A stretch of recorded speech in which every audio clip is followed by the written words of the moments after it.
السلام علیکم ورحمۃ اللہ وبرکاتہ۔ شاید ہم نے اپنی زندگی میں اس بات کی طرف بہت کم توجہ کی ہو کہ قبرستان دنیا کے ضرورت مند ترین، بے بس ترین اور بے ضرر لوگوں کی ایسی بستی ہے جس میں ہر کوئی اپنے حال میں یوں مگن ہے کہ ساتھ والی قبر کے مکین سے بھی اس کو کوئی سروکار نہیں اور نہ ہی اس کی کوئی خیر خبر ہے۔ قبروں میں جا بسنے والے ہمارے تمام اعزاء و اقارب اور دوست احباب اپنی زندگی میں ہونے والی کوتاہیوں کے ازالے، اپنی نیکیوں میں اضافے اور اپنے گناہوں کی بخشش کے لیے اب ہمارے محتاج ہیں اور دعا و استغفار کے لیے سخت ضرورت مند ہیں۔ کائنات میں شاید ہی کوئی ان سے بڑھ کر محتاج اور بے بس ہو، اور خلاق عالم کو وہ لوگ بہت پسند ہیں جو محتاجوں اور ضرورت مندوں کی مدد کرتے ہیں اور ان کی حاجتیں پوری کرتے ہیں۔ ہمارا ان کی قبر پر جانا اور وہاں ان کے لیے دعا کرنا ان کے قبر کے حالات بھی بدل سکتا ہے اور ہمارے اپنے حالات کو بھی۔ ہم جب بھی قبرستان جاتے ہیں تو اہل قبور کو ایک سلام کر دینے سے ہم ان کے، اپنے اور اپنے ماں باپ کے 50 سالوں کے گناہوں کے ازالہ کے ساتھ ساتھ 50 سالوں کی نیکیاں بھی حاصل کر سکتے ہیں۔ قبرستان جا کر انجام دیا گیا ایک خاص عمل جو آج کی بوسٹر میں بھی بیان ہوگا، ہمارے سارے گناہوں کے ساتھ ساتھ مرحوم کی ساری لغزشوں کی بھی معافی کروا سکتا ہے، اور پھر ان کی قبر پر جا کر ایک مختصر قرآنی سورہ ایک مخصوص طرز عمل پر پڑھنے سے ان کے لیے بھی اور اپنے لیے بھی ہم قیامت تک کا امان نامہ حاصل کر سکتے ہیں۔ اس لیے انہیں زیادہ انتظار نہ کروائیے،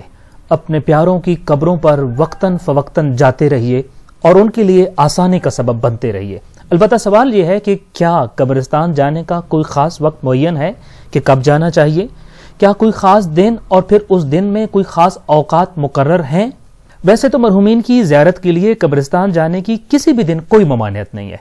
البتہ کچھ مخصوص ایام ایسے ہیں کہ جن میں سید الانبیاء صلی اللہ علیہ وآلہ وسلم اور ائمہ معصومین علیہم السلام خاص طور پر قبرستان جانے کا اہتمام کیا کرتے تھے۔ ایک روایت کے مطابق کہ جو صفوان جمال نے امام صادق علیہ السلام سے نقل کی ہے کہ کانا رسول اللہ صلی اللہ علیہ وآلہ وسلم یخرج فی ملئ من الناس من اصحابہ کل عشیۃ خمیس الی بقیع المدنیین،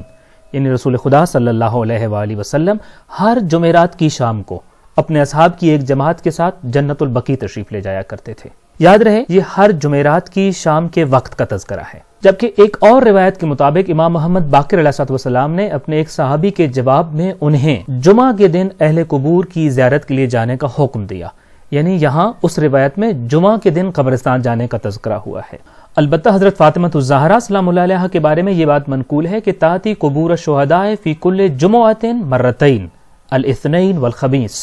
یعنی آپ سلام اللہ علیہا ہر سوموار اور جمعرات کو، جی ہاں ایوری منڈے اینڈ تھرسڈے، ہر سوموار اور جمعرات کو اپنے گھر سے 6 کلومیٹر دور شہداء کی قبروں کی زیارت کے لیے میدان احد تشریف لے جایا کرتی۔ اب وہاں تمام شہداء بالخصوص حضرت حمزہ کی قبر کی زیارت کرتی اور پھر 3 اطراف سے بڑی بڑی پہاڑیوں میں گھرے ہوئے میدان احد پر نگاہ ڈالتی تھیں اور پھر رسول اللہ صلی اللہ علیہ وآلہ وسلم کو بہت یاد فرماتی تھیں۔ البتہ دختر رسول صلی اللہ علیہ وآلہ وسلم ہی کے حوالے سے ایک اور روایت میں ان کے شہداء احد کی زیارت کے لیے جانے کا دن ہر ہفتہ کی صبح بتایا گیا ہے۔ ان روایات میں 4 مختلف دنوں یا 4 مختلف اوقات کا تذکرہ ہوا ہے، ہر ہفتہ کی صبح، ہر سوموار اور جمعرات، جمعہ کے دن اور جمعرات کے دن۔ روایات میں خاص طور پر ان 4 مختلف دنوں اور اوقات کا تذکرہ ہونے کی ممکنہ 3 وجوہات ہو سکتی ہیں۔ یا تو یہ بات بتانے کے لیے کہ قبرستان جانے کے لیے نماز کی طرح کوئی خاص وقت مقرر نہیں ہے، جیسا کہ معصومین علیہم السلام مختلف اوقات میں وہاں جایا کرتے تھے، یا پھر ممکنہ دوسری وجہ یہ بھی ہو سکتی ہے کہ قبرستان جانے کی ترغیب کے لیے یہ مختلف اوقات وارد ہوئے ہیں کہ جو وقت بھی تمہیں سوٹ کرتا ہے بے شک اسی میں جاؤ، لیکن قبرستان مرحومین کی زیارت کے لیے ضرور جاؤ۔ یہ اس لیے تاکہ مومنین اپنی فرصت کے حساب سے وہاں جانے کا اہتمام کریں اور جب بھی ممکن ہو مرحومین کی زیارت کے لیے قبرستان جائیں۔ اور تیسری ممکنہ وجہ یہ ہو سکتی ہے کہ ان مخصوص ایام اور اوقات کا تذکرہ اس لیے بھی کیا گیا ہو کہ ان میں خاص طور پر دیگر دنوں کی نسبت زیادہ فضیلت پائی جاتی ہو، اور ممکنہ طور پر یہ تیسری وجہ سب سے زیادہ اہم اور بھاری وجہ ہے، جیسا کہ مختلف مراجع نے ان دنوں میں قبرستان جانے کو استحباب یعنی مستحب قرار دے دیا ہے۔ اچھا، عموماً ایک سوال پوچھا جاتا ہے کہ قبرستان سے گزرتے وقت یا قبرستان داخل ہوتے وقت کیا پڑھنا چاہیے؟ متوجہ رہیے کہ اہل قبور کی زندگی شعور اور ادراک کی زندگی ہے، وہ ہماری بات سننے اور سمجھنے کی صلاحیت رکھتے ہیں، اس لیے اسلامی تعلیمات میں وارد ہوا ہے کہ جب بھی مرحومین کی بستی یعنی قبرستان سے گزر ہو تو انہیں سلام ضرور کرو، ان کے لیے دعا مانگو، اور عنقریب ہی تمہارے اور ان کے درمیان قائم ہونے والے رشتے کا تذکرہ کر کے خود کو ایک یاد دہانی کراتے جاؤ کہ میں بھی عنقریب تمہارا پڑوسی بننے والا ہوں۔ امام صادق علیہ السلام سے ان کے ایک صحابی عبداللہ ابن سنان نے پوچھا کہ کیف التسلیم علی اہل القبور، یعنی مولا یہ فرمائیے کہ اہل قبور کو کیسے سلام کریں؟ آپ علیہ السلام نے فرمایا کہ ابن سنان، جب قبرستان جاؤ تو قبر والوں کو مخاطب ہو کر یوں سلام کیا کرو کہ السلام علی اہل الدیار من المسلمین والمؤمنین انتم لنا فرۃ ونحن انشاءاللہ بکم لاحقون، یعنی مومنوں اور مسلمانوں کی اس بستی پر میرا سلام ہو۔ اے میرے بھائیو، تم ہم سے پہلے یہاں آ گئے اور ہم بھی انشاءاللہ جلد ہی یہیں آ کر تم سے ملنے والے ہیں۔ ویسے تو مرحومین کو سادہ الفاظ میں السلام علیکم یا اہل القبور کہہ دینا بھی کافی ہے،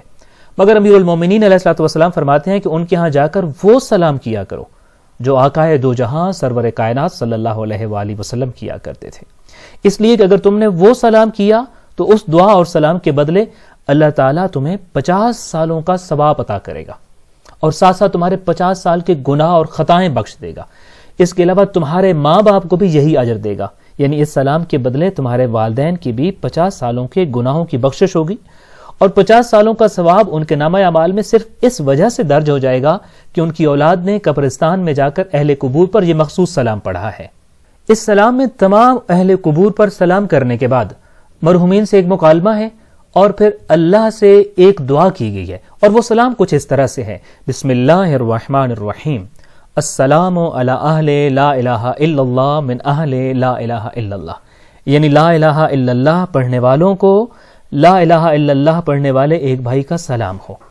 اس کے بعد مرحومین سے مخاطب ہو کر نبی کریم صلی اللہ علیہ وآلہ وسلم ایک مکالمہ کرتے تھے اور ان سے اس دعا کے اندر پوچھتے تھے: یا اہل لا الہ الا اللہ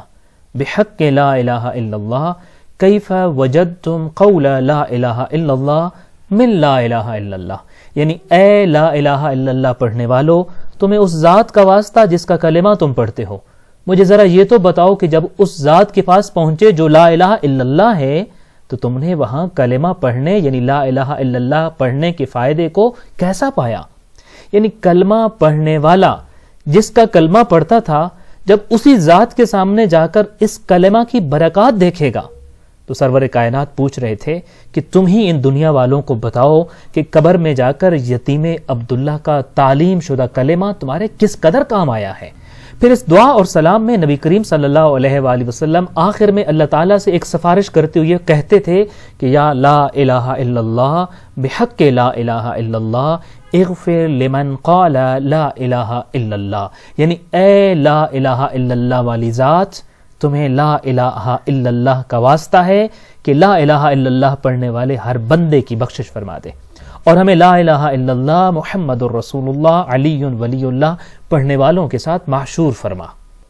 ممکن ہے کسی کو یہ سلام پورا یاد نہ ہو، ہم نے آپ کی آسانی کے لیے اس وقت آپ کی اسکرین پر اس سلام کو لکھ بھی دیا ہے، یہاں سے آپ اس کا اسکرین شاٹ لے کر قبرستان جا کر مرحومین کو جب یہ سلام کریں گے تو اپنے لیے اور اپنے والدین کے لیے 50 سالوں کی بخشش اور 50 سالوں کی نیکیوں کا تحفہ پروردگار کی طرف سے حاصل کر سکتے ہیں۔ قبرستان جا کر جب اہل قبور کو سلام سے فارغ ہوں تو سلام کرنے کے بعد سب سے پہلے تمام مرحومین کی بخشش اور آسانی کے لیے عمومی دعا کریں تاکہ ان کی جتنی بھی مشکلات ہیں وہ دور ہو جائیں۔ محمد ابن مسلم نے امام صادق علیہ السلام سے پوچھا تھا کہ جب ہم قبرستان جائیں تو مرحومین کے لیے کیا کہیں؟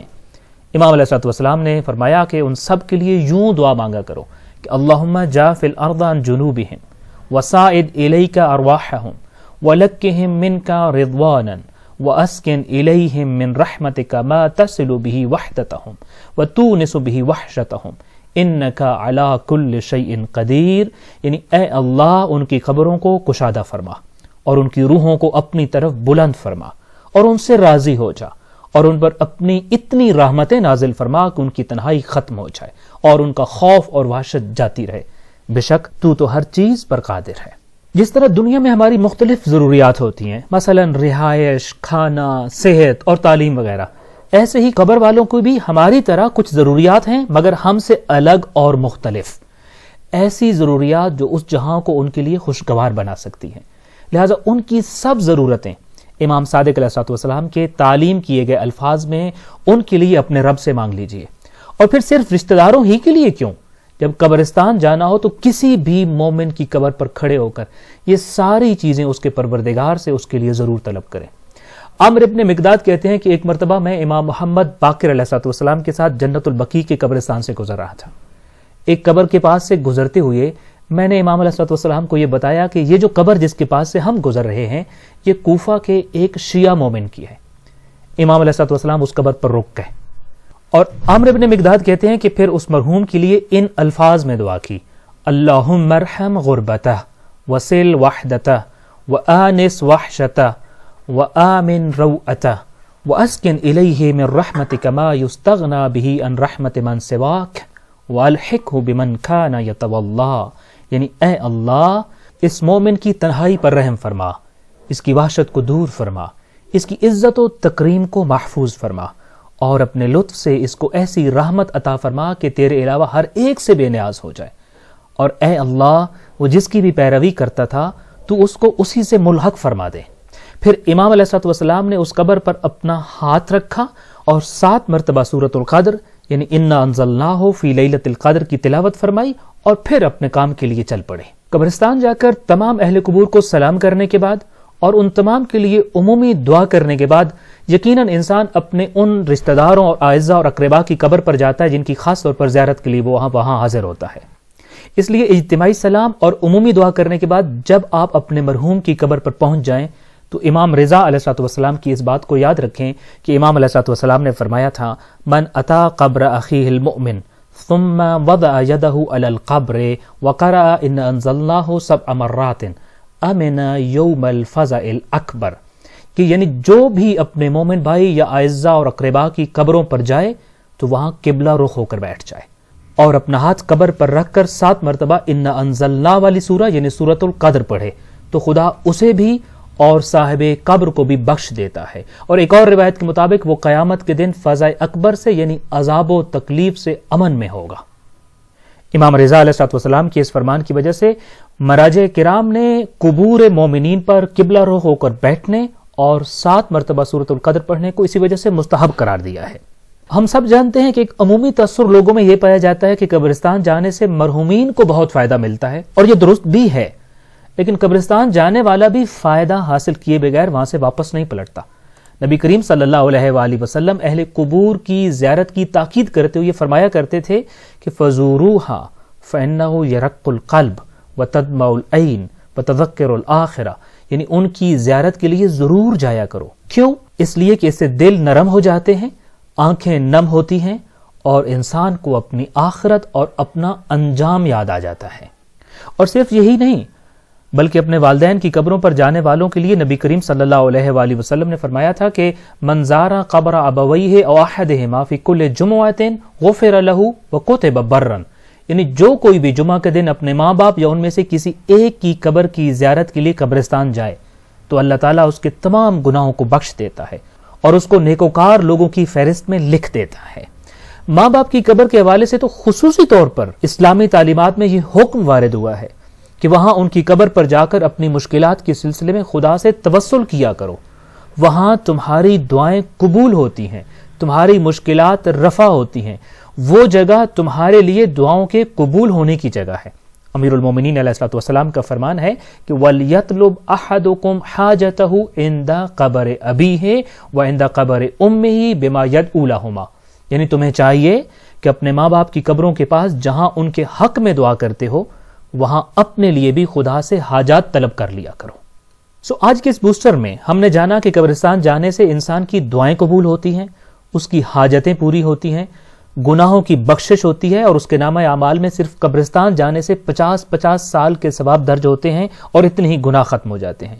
قبرستان جانے والے کے ماں باپ کے لیے بھی یہ کام اجر و ثواب کا سبب بنتا ہے اور اہل قبور کے لیے بھی باعث اجر و ثواب بھی ہے اور وجہ رحمت بھی. البتہ ابھی تک ہم بات کر رہے تھے ان لمحات کی جب ہم مرحومین کو ملنے کے لیے شہر خاموشاں یعنی قبرستان جاتے ہیں، مگر سوال یہ بھی ہے کہ کیا مومن کی روح بھی کبھی اپنے گھر ہمارے پاس ہماری ملاقات کے لیے پلٹتی ہے؟ یعنی کیا روحیں اپنے گھروں کو واپس پلٹتی ہیں؟ اور اگر مر جانے کے بعد اور قبر میں منتقل ہو جانے کے بعد ارواح اپنے گھروں کو واپس آتی ہیں تو انہیں کب اور کتنے عرصے بعد اپنے گھروں میں آنے کی اجازت ہوتی ہے؟ اور پھر روحیں کس روپ اور کس شکل میں اپنے گھر کو آتی ہیں؟ اور کیا وہ گھر آ کر اپنے گھر والوں کو دیکھتی اور ان کو سنتی ہیں؟